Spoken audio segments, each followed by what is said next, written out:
Hello everybody, it is a pleasure for me to be back with you. Tonight we have a very special guest who has come to talk about Selva Negra, which is a non-profit organization that cares for the environment and focuses on the protection of natural resources and environmental education. He will be talking about this foundation, Mexico's environmental problems and some possible solutions. For more than 10 years, he has shown his commitment to the cause through all his hard work. It is an honor for me to present Mr. Augusto Chacon, who will be interviewed by our correspondents Karla and Fernanda. Thank you, Ligia. We're here now with Mr. Chacon. We are ready for the interview to start. Thank you, Mr. Chacon, for being here with us. No, you're very welcome. Can you tell us about Fundacion Selva Negra? How did it start? What is the main topic that you wanted to communicate to other people? Okay, Selva Negra was born 16 years ago. It's the social branch, as we say, of the rock and roll band Maná. The first inspiration of Selva Negra was trees, keeping trees. That's why its logo is a leaf from a tree, and at the beginning was the whole tree. Soon after, the sea turtles crossed the path of Fernando's road, and then we started working with sea turtles. And the main message we want to pass to people is to be aware of the environmental issue. So, what do you think is the most important environmental problem in Mexico and why? Well, there's several. It's very hard to say, to pick of one of them. I think the loss of biodiversity is the main. Mexico is a biodiverse country, and we are losing most of it because we are a poor country, because the laziness of governments, because the lack of responsibility of people. And also we have problems with water, we have problems with forest, we are deforesting most of the country. Perfect. And could you explain us a little bit of how does your organization work?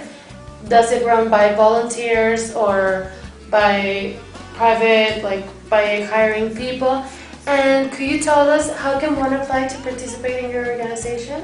Yes, well, for the projects we hire people, professionals, and we accept some volunteers, mainly from universities, and we have agreements with universities, and they send us students. Also, some enterprises send us people to work with us. It's very hard to work with volunteers because we work in areas with security problems, and we don't want to be responsible for the people that is going there. So it's a way of inspiring the youth, the young people around Mexico. No? Yeah, you can apply as a volunteer, and we will evaluate if you can support us in some way. But the way you can do that is calling to the office or sending an email to the page. Oh, that's very interesting. I saw in the Fundación Selva Negra that it promotes education for the young people, and right now they're running a project to create awareness among all the people and educating them. Could you explain us a little bit about this? Yes, well, as I said before, we started working with sea turtles. That means we protect the nest of the sea turtles at the beach and keep them safe until the little turtle breaks the egg and goes to the sea. And that's a very good job because sea turtles are extinguishing. But is in some way just part of the problem. The rest of the problem in the beaches in Mexico is poverty.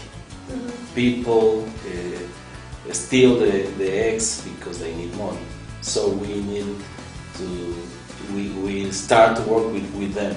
And the best way to do so is through education. So we have a program that takes a working shop to teachers in the school of the communities. And then we work with teachers, then with students, and then with all the people of the community. Oh, very interesting. So it's like part of creating awareness between the young people so that they don't go to the beaches and stealing the eggs. Awareness is a very important issue, but it's not the only one. We need to understand that these people have needs, and the best way they can survive better and have a better life is through education.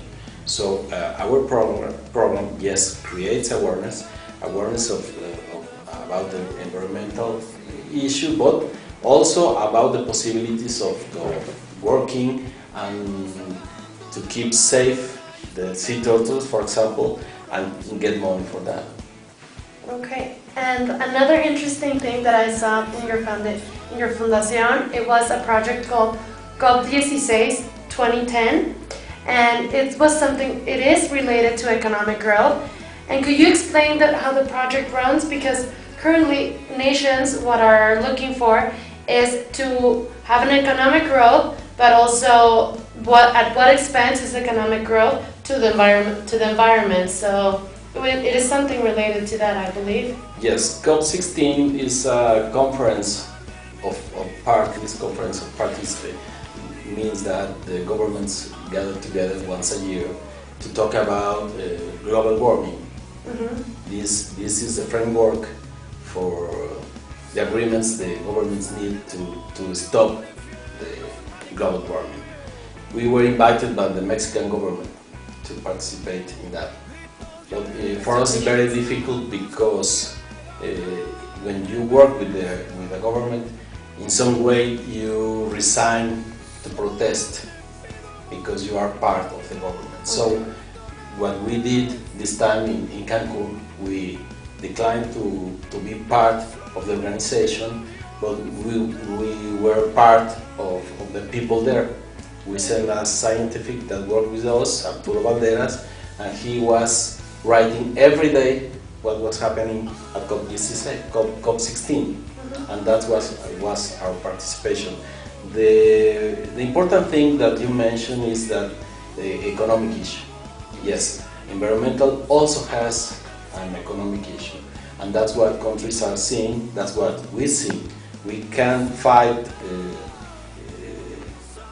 the degradation of the environmental without taking care of the people. Exactly. Both subjects goes in the same track. Well, now that we came to the global warming, we can now ask, what do you think is one of the most important or most shocking problems that global warming has occurred, has happened? Well, has had as a consequence. The main consequences of global warming is the change of the ecological balance, and that change will take us to an economic crisis, very big, because first cities beside the ocean will sink because the melting of the polar ice. The timing for the crops and everything changes with global warming. It's a very big issue, but in the base of that problem is our relation as society. The struggle between riches and poor is what is causing that. We're running out of time, but for a last question, can you give us some advice far from the ordinary advice that people give about the environment, of what each human being can do to protect the world? Yeah, well, as we see the problem, there's two things as an individual you can do, everybody can do. First of all, be aware of every step you take on the planet. Leaves a footprint on its soil and it's in the air, in the water, and you must be aware of that and think what can you do to use less energy, to repair the environment that you use. And at the same time, you need to be aware of the others around you. There's no individual solutions for this. It's so big the problem that only the sum of the things you can do, you do for the environment and the things you do for the other around you, for the others around you. That's where the hope is. Well, thank you very much, Mr. Chacon. It's really interesting. It's really inspiring to what you're doing to Mexico. And I hope the youth, it gets inspired from this foundation. And well, thank you for participating and thank you for your time. No, thanks to you. It was a pleasure. Thank you, Karla and Fernanda. This was a very interesting interview. I hope all of you have the opportunity to learn more about this organization and join this cause in order to save the planet. As Gandhi once said, be the change that you want to see in the world. Thank you all for watching. See you next time. Good night.